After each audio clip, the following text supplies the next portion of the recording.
दोस्तों, आज मैं ना आपको एक कहानी सुनाने वाला हूँ। ये कहानी 6 दोस्तों की।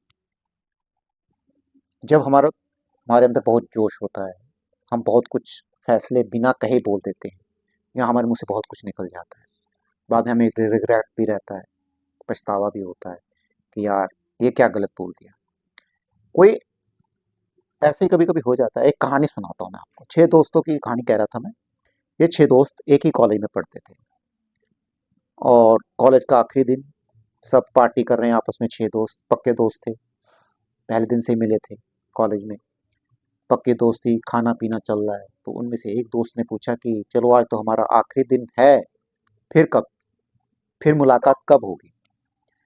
तो उनमें से किसी एक दोस्त ने बोल दिया यार आज से 30 साल बाद। अब एक और दोस्त ने बोल दिया कब, कहाँ, कैसे, किधर, टाइम, समय। तो टाइम भी निर्धारित हो गया, आज से 30 साल बाद इसी होटल में, इसी टेबल पे, और दिन के एक टाइम डिसाइड हो गया, जैसे एग्जाम्पल के तौर पे 1 बजे। मगर ये भी डिसाइड हुआ कि जो लेट आएगा वो बिल पे करेगा सबका, खाने का। तो ये डिसाइड होगा। ये क्यूरियोसिटी होती है जवानी के अंदर, आदमी सोचता नहीं है बोलने से पहले कि 30 साल बहुत बड़ा टाइम होता है, बहुत कुछ बदल जाता है। पर उनको लगा था कि ये आज गया और कल 30 साल फिर हो जाएंगे, कल का दिन ही तो है, तो परसों फिर मिल जाएंगे। उस टाइम ना मोबाइल होते थे, फ़ोन तो बहुत कम रेयर लोगों के पास होता था, और उन्होंने ये भी डिसाइड किया कि इस दौरान, इस 30 साल के पीरियड में कोई किसी से बातचीत भी नहीं करेगा। वक्त का खेल है। तो उन्होंने 30 साल का समय ले लिया, पार्टी खत्म हुई, अपने घर चले गए। वक्त बीतता गया, 30 साल का वक्त आया, जो जो उन्होंने डेट डिसाइड की थी। तो उसी होटल पे उनमें से 6 दोस्तों का एक दोस्त पहले आया। अब उसे पता था कि 1 बजे का टाइम है, अगर मैं लेट हो गया तो ऐसा ना हो कि मेरा पोपट हो जाए और बिल मुझे पे करना पड़े। उसने 1 डेढ़ घंटा पहले ही आके बैठ गया। ऐसे 1 बजे का टाइम था, वो 11, साढ़े 11, 12 बजे आके बैठ गया कि भई ऐसा ना हो कि बिल मुझे पे करना पड़े। मुझसे पहले वो आ गए हों और आखिर में मैं आऊँ। तो अब उसके अंदर ये भी था कि शंका भी थी कि ऐसा ना हो कि कोई आए, ना आए, मेरा ही पोपट ना हो जाए। बेचारा बड़ा परेशान। टाइम बीतते-बीतते 1 बजा। उसे लगा यार अब तो टाइम हो गया, अब तो किसी ना किसी को तो आना चाहिए। टाइम बीतते-बीतते आधा घंटा और बीता, उसे और डर लगने लग गया यार अब सब भूल तो नहीं गए।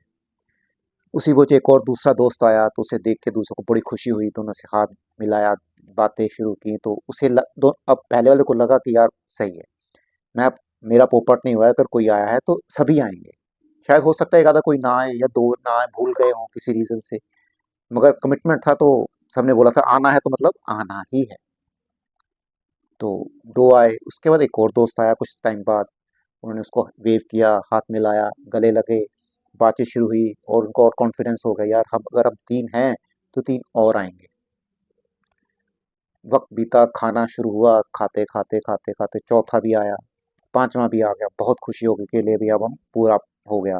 मगर अभी तक एक की कमी थी, क्योंकि एक अभी आया नहीं था। हँसी-खुशी अपनी ज़िंदगी के बारे में, अपने तरक्की के बारे में, अपने प्लान्स के बारे में बता रहे थे, हमने ये अचीव कर लिया, हमने वो अचीव कर लिया। हम यहाँ रहते हैं, हम वहाँ रहते हैं, मेरे बच्चे यहाँ पढ़ रहे हैं, मेरे बच्चे वहाँ पढ़ रहे हैं, समथिंग ऐसी बातें चल रही थी, और अपनी ज़िंदगी की, कहाँ-कहाँ तुमने कैसा समय बिताया। उन्हीं के बीच साथ साथ वाली टेबल पे एक आदमी उन्हें देख रहा था बड़े गौर से। वो बहुत बहुत पहले के आ रखा था उनसे, तो वो उनको देख रहा था बड़े, वो उनको देख के, उनकी बातें सुन के वो आदमी बहुत खुश हो रहा था। वक्त बीतते 5, 6, 7 बज गए, तो उनको लगा कि अब यार एक आदमी नहीं आया, हम तो 5 आ गए। तो उनको थोड़ा-सा बुरा भी लगा कि यार शायद वो भूल गया या गलत बात है, ये उसकी गलत बात है, उसे कमिटमेंट था तो उसे आना चाहिए था। हमने डिसाइड किया था कोई भी अपॉइंटमेंट हो, कोई भी काम हो, उसे छोड़ के आना है तो आना ही है। तो अब दोस्त नहीं आया तो नहीं आया। बड़ी निराशा सी भी हुई, तो खुशी भी हुई यार हम ये बन गए, ये हो गया, ये बहुत आपस में जब शेयरिंग हो गई, तब जब उन्होंने कहा कि अब वो नहीं आने वाला, बहुत टाइम हो चुका है, बहुत समय बीत चुका है। तो उन्होंने वेटर को कहा कि वेटर बिल लेके आओ। जब वेटर बिल लेके आया तो उसने कहा सर आपका बिल तो पे हो चुका है। तो वो पांचों दोस्त बहुत हैरान हुए कि हमारा बिल पे हो गया। ये किसने कर दिया? तो उनको लगा कि वो आ गया है और कहीं छुप के बैठा हुआ है। तो वो आस-पास देखने लग गए कि उनका कोई दोस्त तो नज़र ही नहीं आया। जब उन्होंने कहा कि ये बिल किसने पे किया? तो वेटर ने कहा कि जो आपके साइड वाले टेबल पे जो बैठे हैं, उन्होंने आपका बिल पे किया।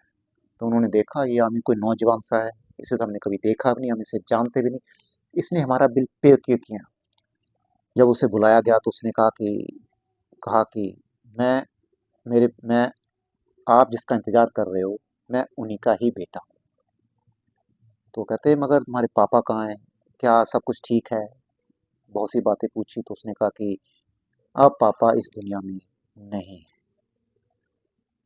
सबके पैरों तले ज़मीन निकल गई। उन्होंने उस लड़के ने कहा कि मेरे पापा ने मुझे आपके बारे में बताया था और बताया था इस डेट को हमें मिलना है, और एक आपस में कमिटमेंट था कि हम एक-दूसरे से बातचीत कभी नहीं करेंगे इतनी देर तक, कोई कम्युनिकेशन नहीं करेंगे आपस-दूसरे के साथ। तो इस चक्कर में ना उन्होंने बातचीत की, ना कोई संदेश दिया आप लोगों को। तो उन्होंने कहा था कि मैं कभी तो आऊँगा नहीं वापस, ना मिलने आऊँगा, तो नेचुरली बात है मैं लेट ही हूँ, तो बिल तुम ही पे करना वहाँ जाके। और जब वो पार्टी पूरी कर लें, तब जाके मेरे बारे में बताना, अगर बीच में बता दें तो अपनी पार्टी छोड़ देंगे। वो बहुत उदास हो जाएँगे। 30 साल बहुत बड़ा वक़्त होता है, और 30 सालों में अगर वो आते सार ही निराश हो गए तो क्या फ़ायदा उनकी एन्जॉयमेंट को, अपनी एन्जॉयमेंट को एन्जॉय नहीं कर पाएँगे। तो सब दोस्त बहुत उदास, हैरान कि यार ये हमने क्या कर दिया कि जवानी में एक बहुत बड़ा डिसीज़न ले लिया कि हम एक-दूसरे से बातचीत ही नहीं करें। मिलेंगे तो इतने सालों बाद, और हमें पता ही नहीं था। तो दोस्तों हमें ये कहानी ये शिक्षा देती है कि हमें अपनों से, अपने दोस्तों से, चाहने वालों से लिंक में ज़रूर रहना चाहिए। वक़्त का कुछ भरोसा नहीं, कब, क्या, किधर, क्या, कैसे हो जाए, किसी के साथ क्या हो जाए, कुछ पता नहीं।